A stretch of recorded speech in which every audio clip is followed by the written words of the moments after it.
Welcome to This Explainer. Look, if you're gearing up for your upcoming physics exams, you are in exactly the right place.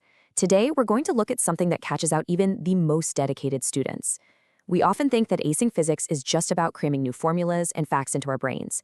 But what if I told you that to really master the subject, your first step actually needs to be unlearning? We're going to break down the most stubborn myths in physics and show you exactly how to rebuild your knowledge for the 2025 to 2027 exams. All right, let's dive right in. So, does a battery store electricity?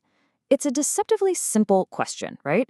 If you ask a random person on the street, or even think about how we talk in everyday life, like, oh, my phone's out of battery, it has no electricity left, you'd probably say yes. But I want you to lock in your answer right now, because the truth is going to totally challenge how you think about the physical world. Well, you are definitely not alone if that tripped you up. A staggering 71.7%, nearly 72% of grades 9 and 10 students hold deep-seated misconceptions in fundamental physics, particularly in mechanics. I mean, that is an enormous amount of students walking into an exam hall with flawed, intuitive ideas. And right now, clearing up these misunderstandings matters more than it ever has before. Section 1. The 2025-2027 exam shift. From recall to application.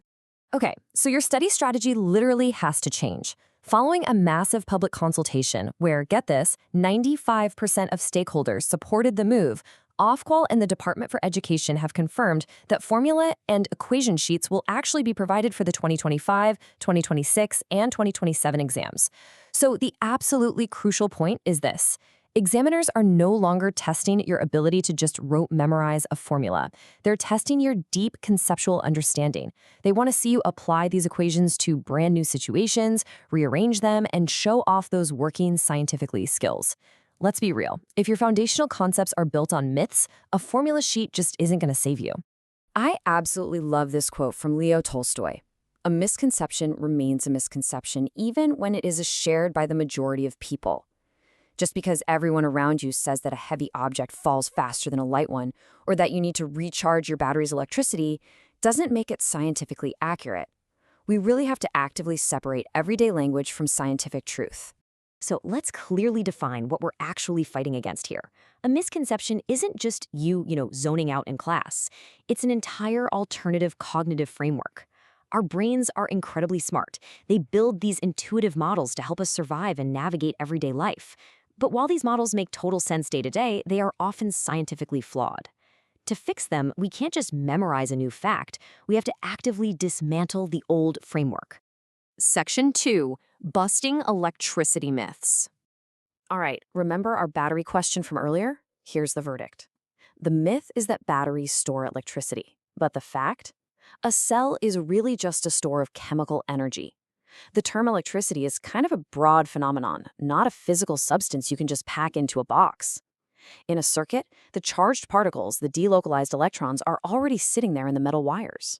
When you connect a cell, it simply provides the energy, the potential difference, to push those pre-existing electrons along. You aren't pumping new electrons into the wire, you're just giving the ones that are already there a shove. Let's look at another massive trap, the current consumption model. A lot of us intuitively feel like a light bulb must just use up the current, leaving less to travel back to the battery. But here's the fact. Current is the rate of flow of charge, and it is entirely conserved in a series circuit. Think about it. The number of electrons flowing into the bulb per second is exactly the same as the number flowing out. What actually gets used, or actually scratch that, what gets transferred is the energy the electrons are carrying. That drop in energy is your potential difference, or voltage. The flow itself never decreases. Now, what about parallel circuits? If you have a circuit and you add another branch with a new bulb, everyday logic kind of screams that adding more stuff means more resistance. But no way, it's exactly the opposite. Adding a branch in parallel is literally like adding extra lanes to a motorway. Sure, there's another toll booth, the new bulb, but you've just opened up a completely new path for the traffic. Because there are more paths for the electrons to take, the overall resistance of the circuit actually goes down, meaning the total current pulled from the source goes up. Section 3. Rethinking forces and waves. Let's step out of the circuit board and into the physical world. There's this classic Aristotelian myth that has literally survived for thousands of years. We push a book across a table and it stops, so we just assume to keep it moving we must keep pushing. But Newton's laws tell us a completely different story.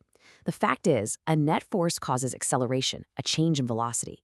If an object is moving and all the forces on it are perfectly balanced, meaning a net force of 0, it doesn't stop. It keeps moving at a constant velocity forever. The only reason the book stops on the table is because the invisible force of friction is acting against it. Out in deep space, without friction, an object will happily drift infinitely without needing a single push. And oh man, here is a huge misconception when it comes to waves. When we watch ocean waves roll into the shore, it looks for all the world like a giant wall of water is physically traveling across the ocean.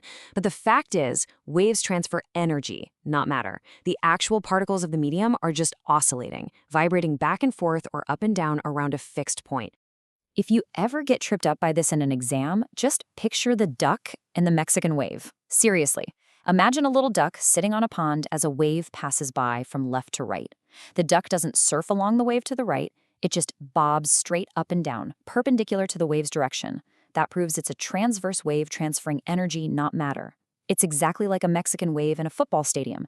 The wave travels all the way around the arena, but the people aren't running around the pitch. They just stand up and sit back down in their own seats. Section 4. The heat is on. Thermodynamics. Heat rises. I mean, we've all heard it. We've all probably said it at some point, right? But it's a total linguistic trap. Heat itself is just the transfer of thermal energy. It doesn't have a direction like up. What actually happens is that when a substance is heated, its particles gain kinetic energy and spread out. This causes the substance to expand, meaning its density decreases. Because it's now less dense than the cooler fluid around it, the heated substance rises. It's the particles moving up, not the heat itself. Following right on the heels of that is mixing up heat and temperature.